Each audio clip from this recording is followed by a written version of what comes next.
네, 여러분 반갑습니다. 어반입니다. 오늘은 요즘 굉장히 뜨거운 키워드죠. 발음이 안 돼, 씨. 뒷광고에 대해서 한번 얘기를 해보려고 하거든요. 이 뒷광고란 단어는 누가 만들었는지 모르는데 참 적절하게 잘 만들었다고 생각이 들어요. 그래서 이 뒷광고가 뭔지부터 설명을 하자면, 뭔가 이제 광고고 협찬을 받았는데 그게 광고고 협찬이 아닌 척을 하는 거야. 페이크를 쓰는 거고, 뭐 나쁜 말로 이제 밑장빼기 같은 그런 느낌이 있는 거죠. 그래서 최근에는 강민경과 한혜연, 그 텔레비 보면 눈에 뭐 이상한 거 붙여서 나온 사람 있잖아. 이상한 아줌마. 그 아줌마가 이 뒷광고도 보태러 올라왔는데, 근데 엄연히 말하면 강민경이랑 한혜연 같은 경우는 죄질이 좀 많이 다른 것 같아요. 죄질이 엄연히 달라. 그래서 강민경은 PPL 표시를 안 한 거고, 그지? 광고를 받았다는 표시를 안 한 것 뿐이고, 한혜연 같은 경우는 여기에 내돈내산이라는 구라를 친 거잖아.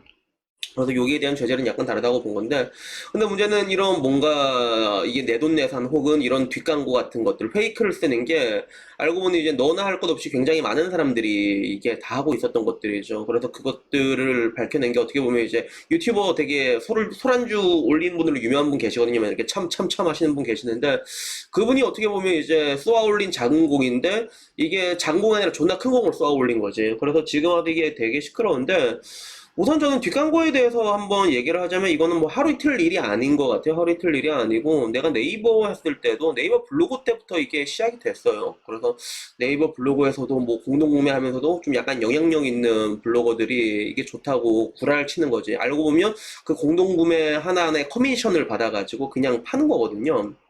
그래서 이게 옛날에 굉장히 시끄럽던 사건이 이제 베비로즈의 깨끔이 사건이라는 게 있었는데, 그때 베비로즈라는 엄청나게 한 2만 명 됐어. 그때 블로거가 2만 명 된 엄청 영향력 있는 블로거가 있었는데, 그 사람이 깨끔이를 공동 구매하면서 그거 하나당 이제 7만 원씩 부당이득 아니지, 커미션을 받았는데, 그게 알고 보니까 뽀록이 나가지고 그때 베비로즈는 2억 원을 챙겼죠. 근데 이런 상황인 건, 베비로즈는 그 공동 구매 한 번으로 2억 원을 챙겼거든요. 그게. 그래서 뭐 이런 것들이 시작이 돼서, 따지고 보면 그 이전까지만 해도 블로거라는 사람들의 그런 뭔가 신뢰도 같은 게 나름 좀 이렇게 견고했던 시절이었는데, 이제 그때 깨지기 시작한 거지. 자본 사회에서 믿을 건 없다. 모든 것들은 다 이제 돈과 뒷돈이 지배한다. 이런 식으로 돼서 많은 사람들이 이제 블로거에 대해서 이제 굉장히 이제 불신을 이제 가지게 됐던 계기가 이런 식으로 커진 게, 커진 거? 네, 터졌다고 생각했는데, 아씨, 오늘 왜 이래, 씨. 근데 이런 것들이 비단 네이버 블로그뿐만은 아니었던 것 같아. 네이버 블로그뿐만 아니라 인스타그램에서도 여러 가지가 있었잖아. 되게 유명하신 분 한 분 계신데, 그분이 뭐 이렇게 나중에 얘기하길 교촌치킨이란 말을 자기가 언급을 하잖아. 그러면 그때마다 뭐 200만 원씩 받았다나 뭐 그런 식으로 했다 하더라고. 그래서 나는 맛있게 교촌치킨을 먹는다라고 했지만, 사실 그게 내가 짜고 치는 고스톱이었던 거지. 돈 받고 이제 그 얘기를 해주는 거란 말이야. 근데 물론 개인적으로 나는 교촌치킨 맛있다 생각하고 나는 레드콤보 많이 먹는단 말이야. 근데 여기에 대해서 광고를 받더라도, 아, 이거 내가 교촌치킨을 먹는데 되게 맛있습니다, 그리고 이건 광고입니다라고 말하는 것과, 그리고 이게 뭐 협찬이면 협찬 받아서 먹고 있습니다라고 말하는 거랑, 그리고 다 다르단 말이야 이게. 그래서 특히나 아까 말했던 뒷광고 형식, 뭐가 한의원이 말했던 이 내돈내산처럼 이게 밑장 빼고 공갈을 쳐버리면, 이 소비자 입장에서 사실 이게 엄연히 소비자 기만이거든요. 그게. 그래서 그런 것들 때문에 분노를 느낄 수밖에 없는 것들인데, 근데 저는 여기에 대해서 뭐 이게 잘했다가 아니라, 근데 이게 너무 오랜 시간 동안 관행처럼 굳어져 왔다는 것들이죠. 그래서 사람들도 다 알고 있고, 하다못해 내가 유튜브에서 그 드래곤볼 제가 오락을 일본 걸 한 적이 있거든. 그래서 나 이거 좀 재밌게 했다. 뭐 지금은 안 해. 금방 질리더라고 그 게임이. 근데 이게 한국 게임은, 국산 게임들은 되게 쓰레기가 많은 게, 현질을 안 하면 아예 게임을 못하게 만들어 놨거든. 근데 일본 게임은 그 정도까지는 아니란 말이야. 가차 돌리는 맛이 있긴 있는데, 그래도 현질을 안 해도 나름 이게 즐길 수 있을 만큼 만들어 놨거든요. 그래서 재밌게 했다고 이제 올렸는데, 다들 그런 거야. 숙제하셨죠? 이런 거야. 숙제 이거 광고야? 좋다고 하면 되는 거야? 막 다들 그렇게 얘기하더라고. 그러니까 이런 사태들이 굉장히 오래전부터 이어오다 보니까, 이제는 자연스럽게 소비자들도 뭔가 이 사람이 광고나 이렇게 뭔가 좋다라고 말해도 당연히 이게 광고겠지라는 것들, 그런 것들을 깔아두고 가는 부분들이 있는 것 같아요. 그래서 저는 결론적으로 말하고 싶은 게 뭐냐면, 이번 사건이 터지면서 뭔가 하나 이제 흐름이 변하게 되는 그 계기가 마련된 거죠. 그래서 그 참참참님이, 지금 말고도 좀 여러 가지 이슈들이 있는데, 근데 이 뭔가 그분이 따지고 보면 맨 처음에 대형 유튜브들 다 저격을 했거든. 기관총으로 다 후려 갈겼단 말이야. 거기에 이제 식약청까지 나와가지고 그 블로거들을 다 잡아버렸거든요. 그래서 뭐 실명까지는 공개가 안 된 걸 알고 있는데, 먼저 지금 반성문 써서 올린 사람 보면 이제 뭐 쯔양이라던가 문복희라던가 막 200만, 400만 다 잡혀 있잖아. 그래서 이런 사람들, 영향이 있는 사람들은 뭐 거진 이런 것들 굳이 그게 뭐 먹방이 아닐지라도 먹방이 조금 더 심하긴 했는데 뭐 게임 부터 시작해서 여러 가지가 다 이어져 있었던 것들이었죠.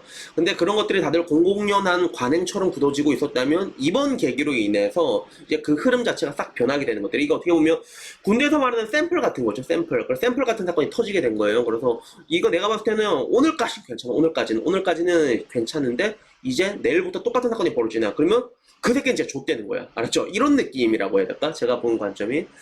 그래서 저는 뭐 결론적으로 이 유튜버들 뒷광고라는 유튜버들을 꽤 크게 비난하고 싶지는 않은. 그게 왜 그러냐면 나는 항상 모든 상황에 날 대입해서 생각을 하거든. 날 대입해서 생각을 하는 게 나라면 만약에 그 상황에서 어떻게 했을까. 그 뒷광고라는 게 유튜버들 같은 경우에는 뭐 이게 좀 대형 유튜버들은 2천만 원씩 받았다고 하더라고. 그래서 나도 뭐 지금까지 블로그를 뭐 10년 했고 지금 와서도 뭐 광고를 짜잘한 걸 받아 뭐 큰 걸 받은 적은 없지만서도 지금까지 뭐 그런 걸 이제 광고를 아직까지 안 했던 게 광고 내용이 뭐 안 맞는 것도 있고 그리고 뭐 여러 가지가 있지만 결론적으로 일단 내 프라이드거든. 뭔가 이게 나는 이게 구라친 거 되게 싫단 말이야. 보시면 알겠지만 근데 내 프라이드 때문에 그렇지만서도 근데 막상 내가 광고를 했을 때 저는 이거 말할 겁니다 라고 말했는데 광고주가 아니야 그러면 안 돼. 그러면 2천만 원 못 줘 라고 얘기를 한다면 그러면 나는 그 상황에서 어떻게 했을까 하면 나도 했을 것 같아 사실. 나도 뭐 2천만 원? 근데 뭐 이게 예를 들어 이게 범죄도 이제 그 경중이란 게 있잖아. 뜨거워 이게 되게 파렴치한 범죄가 있고 낮은 범죄가 있잖아. 그래서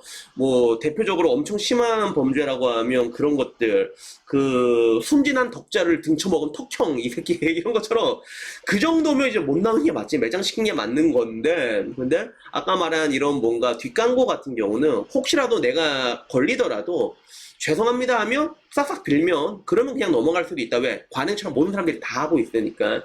그래서 지금 당장 예를 들더라도 그런 거 있잖아요. 그래서 뭔가 이런 뒷광고라는 사람이 한두 명이면 그 새끼 안 보면 그만이란 말이야. 보이콧하면 그만이란 말이야. 근데 그런 사람들 보이콧하기엔 이미 너무 많은 유튜버들이 그걸 하고 있거든. 그러니까 여러분들도 볼 수밖에 없는 것들. 그러니까 딱 이 정도 이 정도 개념이기 때문에 나라도 그게 이게 만약에 최악의 상황으로 간다고 했을 때 뭐 싸싹 빌어도 뭐 상관없겠네. 근데 그 사이에 뭐 뒷광고 한 10개 받으면 그러면 그게 더 개이득이 아닐까. 나도 그런 생각이 들어서 이렇게 통박을 굴리고 난 다음에 나라도 했을 것 같아. 그래서 나는 개인적으로 뭐 유튜버들 이때까지 뒷광고를 받았던 사람들 그렇게 강도 높게 비난하고 싶진 않아요. 근데 결론적으로 이제 그 말이 뭐냐면 그 유튜버들이 잘못이 없다는 게 아니라 여기서 이제 그 유튜버들은 뭔가 이제 그동안에 살았던 자신의 유튜버 인생을 다시 한번 돌이켜보는 계기가 될 거라고 생각해요. 왜 방금 전 말한 것처럼 이런 것들은 굉장히 오래전부터 돼 있었고 소비자들도 그걸 다 알고 있단 말이야. 다 알고 있어. 바보가 아니라 다 알고 있단 말이야. 근데 지금 이 사건이 이렇게 터졌어. 그리고 특히나 시약청까지 나타나서 뒤집어 놨단 말이야. 그러면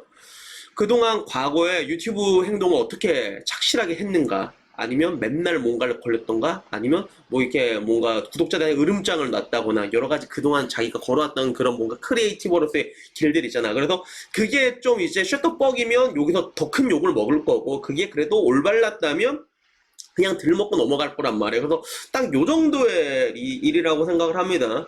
그래서 뭐 여튼간에 뭐 제가 말하고 싶은 결론은 딱 요 정도 일인 것 같아요. 이 뒷광고라는 게. 그래서 어떻게 보면 이게 소비자의 기만액이 어밀리 말지만 그동안에 뭔가 이제 악습이라고 할 수 있겠죠. 이제 타성에 젖어가지고 왔던 이 패단이 이번 계기로 이제 확실하게 이제 풀리게 되는 그런 계기가 된 게 아닐까 생각이 들고 더불어 뭐 그 참 하시는 그 분도 내가 봤을 때는 뭐 이것 말고도 여러 가지 사건에 휘말려 있더라고. 이게 술 먹고 실수도 많이 하고 그랬는데 근데 그걸 떠나가지고 요거 하나만큼은 그래도 좀 큰일을 한 게 아닌가 저는 뭐 그렇게 생각을 합니다.